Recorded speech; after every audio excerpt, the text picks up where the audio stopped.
What should you do during your emergency requirements?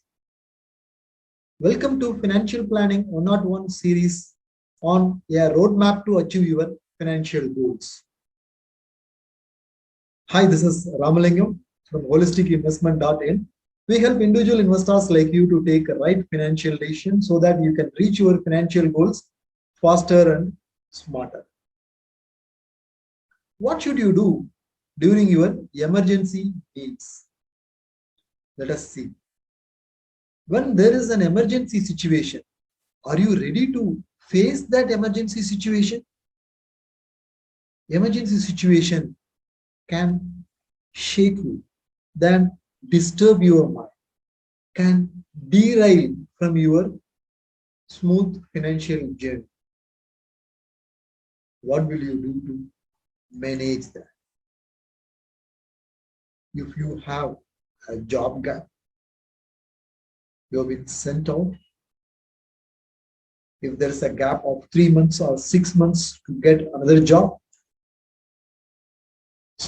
either you or someone in your family is getting hospitalized and you need more money in addition to your health cover provides. If there is a natural calamity, your property, your vehicles, or health conditions is getting damaged, how are you going to restore it? You need money. COVID-like situations definitely reiterates the importance of emergency needs and breakdown of our vehicles. So you should have a plan to create emergency reserve.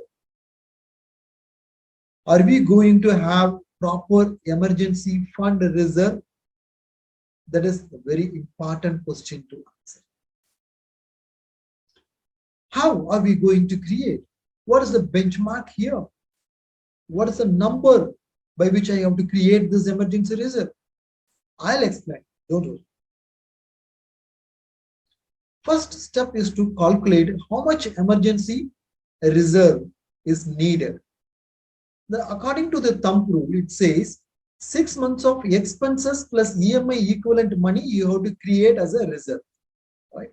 It includes rent, it includes EMI you are paying, it includes your school expenses, it includes regular provision expenses and your credit card bills, and also you have to pay any membership, club membership, or like your Netflix, Amazon Prime, all those gym membership, all those things. Right? When I said 6 months of expenses equivalent money, it is just a thumb rule. There is no hard and fast rule. If your job is uncertain, generally people who are working in like Gulf countries, they say job is highly uncertain. For them, we say instead of 6 months, you go for 9 months or 1 year emergency reserve. If you have got aged parents who are financially dependent on you, then in that case, for their additional health treatment, you may need additional emergency reserve.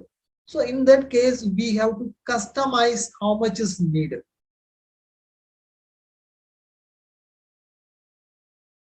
How are we going to accumulate this emergency reserve? We have very simple process. I have created a customizable emergency reserve building calculator. I have given the downloadable link below this video in the description box. You can download it.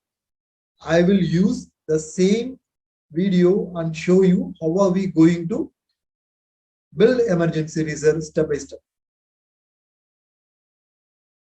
If you download from the link which I have given you in the description, this Excel sheet is what you will get. This Excel sheet will have like a complete details by which you will be able to create emergency reserve, and this emergency reserve is not rocket science. This Excel sheet is also not rocket science, very simple thing, right? There are 2 sheets. The first sheet, if you are not someone used to budgeting, you want to budget, and find out how much reserve is needed. Then like first sheet captures your income and expenses, right? Very simple sheet. And if you move on to the next sheet, in the next sheet, here you enter your monthly expenses. Let us say your monthly expenses 50,000 and your annual recurring expenses are 6 lakhs, right? Totally how much? Like that we have to find out. And on the right side, if you look at it, 2,50,000 is the monthly expenses because 5 months reserve is what we are entering. Suppose if you want 6 month reserve, you change it here. That will change the details here. So it will take 50,000 multiplied by 6 and annual expense of 6 lakhs. So divided by 2 because we are acquiring reserve for 6 months, right? So 3 lakhs. So 6 months, 6 lakhs is the emergency reserve needed, right? This will easily calculate and tell you. Suppose if you already some reserve or if you have a lump sum money to create this reserve, you can enter it here. So what then in the next column you enter like what is the surplus money needed? Both you can enter here. You already have 1,50,000. You have 75,000 rupees as surplus. So this both serves as emergency reserve already. So balance left for you to create is 3,75,000 is what you have to create because 2,25,000 is already here, right? So 3,75,000 and suppose if you enter here, how much you can invest on monthly basis to build this emergency reserve. Suppose if you say I can invest something like 50,000 rupees every month, then you put an SIP for 8 months for 50,000 rupees. That way you will be able to create this reserve. So 75,000 rupees as a lump sum and balance 50,000 rupees for 8 months do an SIP. You will create your emergency reserve. So this is the first step you have to do in your financial plan before going ahead and doing it. This simple calculation you can do it on back of the envelope also. Suppose if you are finding it difficult to do it, you can use this downloadable calculator and do it. This is a very simple exercise. Now we can go back to the regular PPT and we can continue the presentation. Now you have arrived at how to calculate emergency reserve. What is the emergency reserve you need and also how you can accumulate that using this particular calculator which I have given in the description of this video. Now, very important question. Where to keep this money? Where should I park this money? That is definitely an important question to answer, right? Yes. 1. Keep it in bank as a separate FD. Right? If you are keeping it in your savings account itself, when you have more money in your savings account, that's a high probability it can get spent.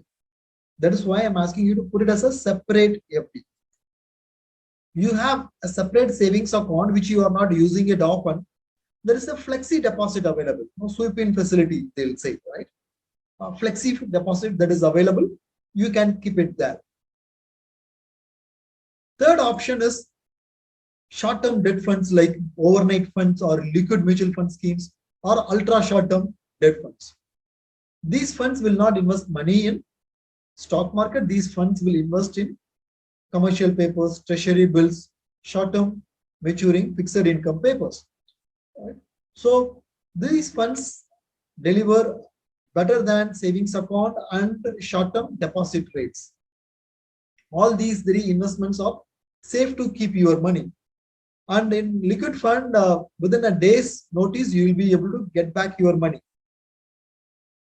So these are the places you can park your emergency reserve. Don't park your emergency reserve in your regular savings account. When you keep more money in your regular savings account, there is a high probability it will influence your spending pattern. Hope you have got a detailed idea about what is emergency reserve, how to accumulate that emergency reserve, what is the amount you have to keep as an emergency reserve. If you have any further questions on creating emergency reserve or investing emergency reserve or achieving your financial goals, feel free to book an appointment with our certified financial planner. I have given you one more link in the description of this video to book an appointment. Please book an appointment with our certified financial planners. They'll be happy to answer any questions on achieving financial goals. We regularly organize insightful investment webinars with investment experts. If you want to attend those investment webinars for free, I have given you one more link below this video. So you can click that link and participate in those webinars.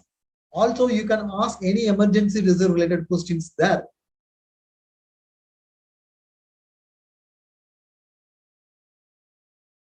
Okay, when you have loan or mortgage, feel free to add EMI also part of your emergency reserve, number one. And number two, when you have emergency, when you have loan, even then you have to create emergency reserve. People think, okay, let me pay from my emergency reserve and close the loan. That is not at all a good strategy. You may close that loan, or for down payment, you may take money from emergency reserve and pay. When there is an emergency again, you will not have any money. You have to again borrow more or take a fresh loan. You will end up in an unexpected situation. So to avoid that, don't take your emergency reserve and pay down payment. And also don't take emergency reserve and close your loan. Also accommodate your EMI payment when you create your emergency corpus. Hope you like this video. I'll again meet you in yet another useful video. Thank you. Bye-bye.